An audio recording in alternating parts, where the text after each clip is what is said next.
nag-adventure kami ng hubby ko, ito sa tabing dagat. Ibang lugar itong pinuntahan namin. Hindi ko malala ang pangalan ng lugar pero napakagandang tanawin. Ang ganda ng beach doon. Ayun, napuntahan namin mga 2 oras ang biyahe. Ganda ng hotel. At saka mga pato nila, ang lalaki ng park, mga lods. Ang ganda ng kanilang pato park. At saka sa mga parkingan na paligsahan ng mga paliguan ng mga bata. Dito naman ay isang lake. Ayan. Ang daanan namin, ang ganda. Daming mga punong kahoy magaganda, mga lods. Talaga naman, napakaganda doon. Compared to Ruta. Pero Ruta I like kasi peaceful siya. Ito maganda rin to sa lugar na to na pinuntahan namin. Walang katao-tao doon. Hindi sila maraming tao doon banda. Pero din sa Ruta mas maganda kasi masaya. Marungkot dito sa lugar na to kaya hindi ko gusto. Ito sa tabing dagat, bili ng coffee. O si Manong nagbabasa ng magazine. Ang galing. Ito naman ay sa hotel, dadaanan namin dito sa tabing dagat. Ang saya-saya namin kasi nag-adventure kami ng 2023 in Ruta, Spain.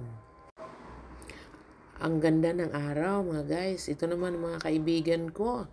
Ako, miss na miss ko na yan. Nanood kami ng sunset. Ayan. Ang dami-dami namin. Ang saya-saya talaga.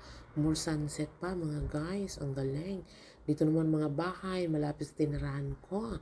Ayan. Ang gagaling, ang gaganda ng mga views ng aming mga palagiran dito sa Ruta, Spain mga guys. Ayan ang aking hubby. Nakaupo. Chill-chill lang siya. Dito naman sa pasandal-sandal lang, kala mo walang nangyari. Ito naman paupo-upo lang, chill-chill. Ito naman napakagandang sunset na pinanood namin. Ito guys, hindi ko alam kung anong klaseng insecticide yan. Itong view namin ng bahay namin.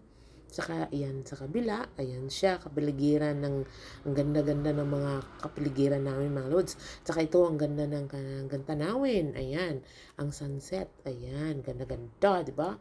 Dito naman ang aming street. Dito ang park, yung park namin, ang ganda. Ito naman mga pagkain sa birthday ni Alea, ayan, anak ni Sala. Ito naman sa Dakpo ito.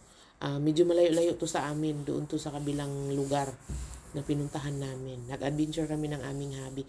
Ang dami-daming pato talaga naman. Dito naman yung mga sayaw-sayaw dito sa Ruta, kanilang culture. Ayan po. Maraming salamat po sa panunood mga guys. Ayan. Thank you for watching.